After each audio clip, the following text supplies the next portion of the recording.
क्या Kolkata rape murder case में brain mapping अब आखिरी रास्ता बचा है? क्या साइकोलॉजिकल टेस्ट से आरोपी को सजा दिला पाएगी सीबीआई? क्या साइकोलॉजिकल टेस्ट से असली आरोपी का खुलासा हो पाएगा? क्या साइकोलॉजिकल टेस्ट से पूरी साजिश से पर्दा उठ पाएगा? ये तमाम ऐसे सवाल हैं जिनके जवाब अनसुलझे हैं कि आखिर कैसे होती है ये साइकोलॉजिकल टेस्ट, या फिर पॉलीग्राफ टेस्ट, या फिर ब्रेन मैपिंग, और कैसे पढ़ा जाता है इसमें आरोपी का दिमाग। जी न्यूज में करेंगे लाइव पड़ताल, लेकिन उससे पहले देखिए ये रिपोर्ट।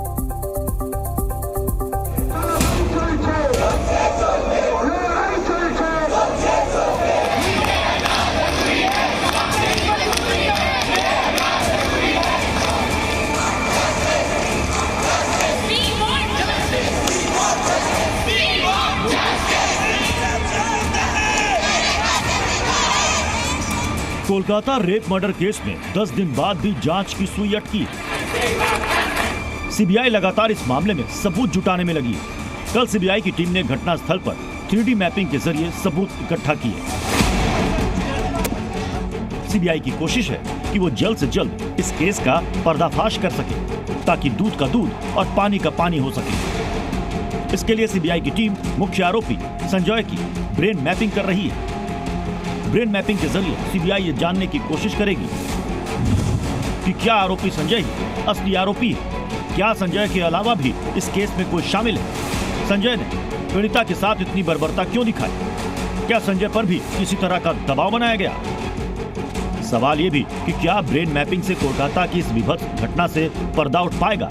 क्या ब्रेन मैपिंग से असली गुनहगार सामने आ पाएगा? और कैसे होती है ये ब्रेन मैपिंग? क्या ब्रेन मैपिंग पुख्ता सबूत माना जाएगा?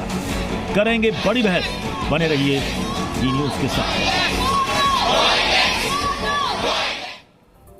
तो चलिए अब आपको दिखाते हैं कि आखिर साइकोलॉजिकल टेस्ट होता कैसे है और कैसे इसके जरिए ये मालूम किया जाता है कि आरोपी सच बोल रहा है या झूठ बोल रहा है। इसके लिए पूरा प्रोसेस क्या, हमारे साथ खास मेहमानों का एक पैनल हमें ज्वाइन कर रहा है। हमारे साथ हैं कपिल कक्कड़ जी, क्रिमिनल साइकोलॉजिस्ट हैं, डॉक्टर निमेश देसाई सर हैं जो कि सीनियर साइकेट्रिस्ट हैं, क्रिमिनल साइकोलॉजिस्ट हैं, एलसी गुप्ता सर हैं जो कि फॉरेंसिक एक्सपर्ट हैं, और थोड़ी देर में एमएल शर्मा सर जो कि पूर्व अधिकारी हैं सीबीआई के, वो भी हमें ज्वाइन करेंगे। और साथ ही डॉक्टरों की एक टीम भी है, डॉक्टर सलील मलिक भी हैं, और ये हम समझने की कोशिश करेंगे। देखिए स्टूडियो में हमने बाकायदा कुछ इक्विपमेंट्स हमने यहां पर मंगाए हैं ताकि यह समझने में आसानी हो कि आखिर जिस साइकोलॉजिकल टेस्ट की चर्चा की जा रही है कि संजय रॉय का साइकोलॉजिकल टेस्ट कर रही है सीबीआई की टीम, जिसके लिए दिल्ली से वहां पर टीम गई है कोलकाता में, कल भी हुआ और आज भी हो रहा है, वो आखिर होता कैसे? मैं डॉक्टर सलील आपसे कहूंगा कि जरा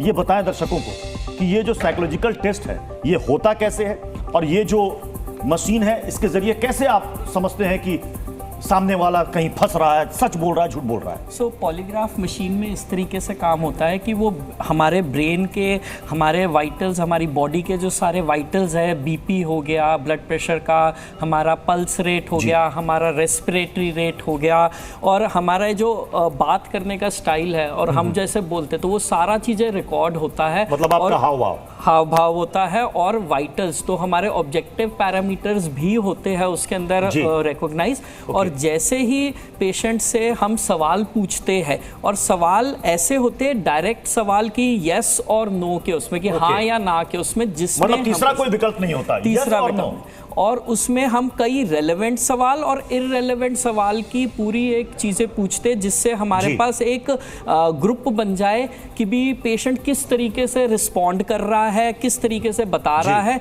इररेलेवेंट सवाल से हमारा एक कंट्रोल बन जाए कि भी हम ये बता सकते हैं कि किस तरीके से जो पेशेंट है वो सही बोल रहा है, नहीं बोल रहा। और जब हम रेलेवेंट सवाल पूछे तो उसके मैपिंग से हम करेक्टली बता सकते हैं। अच्छा, ये एक डमी है और ये क्या क्या इन पर लगा हुआ, ये तार वगैरह क्या? हम ब्रेन मैपिंग के लिए उसके इलेक्ट्रोड्स रखते हैं, इलेक्ट्रोड्स रखते हैं। हम हार्ट रेट मॉनिटरिंग, जो ईसीजी मॉनिटरिंग लेमन भाषा में बोलते वो रहता है, ब्लड प्रेशर मॉनिटरिंग रहता है, रेस्पिरेटरी रेट के हमारे रहते हैं कि सांस कितनी जोर की ले रहे हैं, क्या चेंजेस आ रहे हैं उसके अंदर, क्या पैटर्न में चेंज आ रहा है, उसके ग्राफ्स बनते हैं हमारे सामने, सारे पूरे एनालिसिस रहता है डिजिटली। तो क्या ये इस वक्त आप दर्शकों को लाइव में कुछ सवाल पूछकर दिखाएंगे? हम देखना चाहते हैं कि इसमें क्या बदलाव आता है ये इन वेव्स में? हाँ जी, जो लाए करने का रहता है, जैसे ही हम कोई सवाल पूछते तो इंसान उसके बारे में सोचता है। इट इज जस्ट लाइक हम ऐसे कहते हैं कि आप इस समय हाथी के बारे में ना सोचे, तो हम सबसे पहले क्या सोचेंगे? हाथी के बारे में। तो उस तरीके से लेमैन, जो अनट्रेन्ड प्रोफेशनल लोग होते हैं, उनको लाए करते समय जो चेंजेस आते हैं बॉडी में कि हम लाए कर रहे हैं, वो चीज ये ट्रैक करते हैं। तो जो सवाल होते हैं जैसे आप क्या इस समय बैठे हैं, हाँ या ना में, तो हाँ, तो वो मैपिंग हो जाएगी कि हाँ के उसमें क्या चीज मैपिंग रहती है। क्या आपका जो चेयर का रंग बिल्कुल लाल है, तो वो हाँ या ना में हो जाएगा। क्या आप 14 तारीख की रात को 14 सेक्टर में थे मौजूद? तो इस तरीके से हम रेलेवेंट एंड इररेलेवेंट क्वेश्चंस को मिक्स करके एक आर्सेनल बनाते हैं कि भी पेशेंट क्या बोलना चाहता है, कब वो लाए कर रहा है, नहीं कर रहा है। उसकी लाइव रिकॉर्डिंग जैसे इंप्रेशन आ रहा है, जो इलेक्ट्रोड्स का चेंजेस आ रहा है, और उसके मल्टीपल एनालिसिस का कि उसमें बीपी भी आएगा, उसमें ईसीजी भी आएगा, ब्लड प्रेशर भी आएगा, और उससे हम मैपिंग कर लेते हैं कि भी पेशेंट की क्या टेंडेंसी है कि इस सवाल पे वो कितना लाए कर रहा है। कोई एक ऐसा सवाल जिसमें अगर मान लीजिए कि वो फंस रहा है, तो इसमें क्या चेंजेस आएंगे, यहाँ बताइए। जैसे ही हम इनके जैसे करते हैं तो उनका रेस्पिरेटरी रेट जैसे हम देख रहे हैं वो ऊपर जा सकता है। जो गति है उनकी हार्ट रेट की, वो गति ऊपर नीचे जा सकती है। तो वो जो चेंजेस आते हैं ग्राफ में स्पेसिफिकली उसी सवाल में, तो वो चीज हम पकड़ लेते हैं। जैसे ईसीजी इलेक्ट्रोड्स के उसमें जो चेंजेस आते हैं नॉर्मल हम बात करते समय, और एज अपोज टू कि जब कोई लाए कर रहा है एंजाइटी में है, तो उसके चेंजेस उसमें चेंजेस आएंगे। मैं डॉक्टर देसाई आपके पास आ रहा हूं, आपको तो एक लंबा अनुभव है सर। ये बताइए कि जो क्रिमिनल्स होते हैं, कहते हैं कि वो बड़े दिमाग के बहुत शातिर होते हैं, कोई ऐसा क्रिमिनल आपकी लाइफ में आया जिसको ऐसा लगा हो कि आप lie detector test, polygraph test, सब में वो आदमी चकमा दे रहा हो? देखिए, ऐसा है कि साइकोलॉजिकली, जिसको साइकोपैथिक पर्सनालिटी कहते हैं, एंटी सोशल पर्सनालिटी, जो आप कह रहे हो शातिर होते हैं, वो काफी हद तक अपने कॉन्शियस प्रक्रिया से इन टेस्ट को विफल कर सकते हैं। लेकिन साथ साथ फिजियोलॉजी का फायदा ये है, अभी जो दिखाया जा रहा है और इसके जो एडवांस मेथड्स हैं, कि कुछ हद तक पता चल जाएगा कि व्यक्ति सच बोल रहा है या झूठ बोल रहा है। तो उसकी इशारा मिल जाएगा किस हद तक सच या झूठ बोल रहा है, ये जरूर मिल सकता है। जी, अब डॉक्टर कक्कड़ ये बताइए कि ये जो है, ये प्रक्रिया, इसे हम क्या कहेंगे? ये साइकोलॉजिकल टेस्ट है, पॉलीग्राफ टेस्ट है, और ब्रेन मैपिंग कैसे अलग होती है क्या? ये साइकोलॉजिकल ही टेस्ट है जिसको पॉलीग्राफ कहते हैं। जैसे इन्होंने बताया, सारे पैरामीटर्स को हम देखते हैं और वो पैरामीटर से हमें पता चलता है कि आदमी सच बोल रहा है कि झूठ बोल रहा है। अब इसके अंदर कई बार ये होता है, जैसे आपने इनसे सवाल पूछा, पहले मैं उसका जवाब दे दूं कि क्या कोई इसको फेक कर सकता है? इसको नॉर्मली अगर कोई पहले से प्रिपेयर्ड होके आया है मेंटली और से बहुत प्रैक्टिस करी है, वो फेक कर सकता है। दूसरा, जो लोग योगा और मेडिटेशन करते हैं उन लोगों के लिए भी ये वाली चीज फेक करना आसान होता है, रिलेटिवली इजी होता है। अच्छा। मैं ये नहीं कह रहा, बट ये फिर भी अपने आप में बहुत कामयाब टेस्ट इसलिए है क्योंकि हमें ये पता चल जाता है कि आदमी किस डायरेक्शन में जा रहा है और कोई लीड हमें मिल सकती है कि नहीं। क्योंकि इसकी जो लेंथ होती है ना, तो जैसे ये क्वेश्चंस अब ये पूछेंगे, इसकी स्कोरिंग भी होती है -3 to 3। तो जितना नेगेटिव स्कोरिंग होती है उसका ये मतलब है कि आदमी सच बोल रहा है और लाई डिटेक्टर काम कर रहा है। जितनी पॉजिटिव स्कोरिंग होती है उसका ये मतलब होता है कि वो मतलब सच नहीं बोल रहा, मतलब सच बोल रहा है, नेगेटिव में सच नहीं बोल रहा है। तो ऐसे होता है। दूसरा, आपने ब्रेन मैपिंग का पूछा। ब्रेन मैपिंग के अंदर देखिए क्या होता है कि आप जो ब्रेन को न्यूरो के थ्रू मैप करते हैं और उसके अंदर आपकी ब्रेन वेव्स होती हैं। उसमें एक ब्रेन वेव होती है P300 जिसको 300 मिलीसेकंड कहा जाता है। अब जैसे इन्होंने अभी सवाल पूछे, जब आप इनसे सवाल पूछेंगे, अभी तो हम इनको देख रहे हैं साइकोलॉजिकली और इनकी बॉडी वगैरह पे इनको मेजर कर रहे हैं, बीपी, पल्स वगैरह। उसके अंदर अब ब्रेन वेव इनके हाथ में नहीं है, क्योंकि जो ब्रेन वेव है अगर वो P300 पे हर क्वेश्चन पे वो अपीयर होती है। अगर वो स्ट्रांग है, अगर इनसे पूछा जाए आप उस टाइम वहां पे थे, इनकी ब्रेन वेव अगर P300 वो अपीयर होगी और अगर वो स्ट्रांग होगी, उसकी भी 3 लाइंस होती हैं, एक होती है रेड लाइन, एक होती है ग्रीन और एक ब्लू।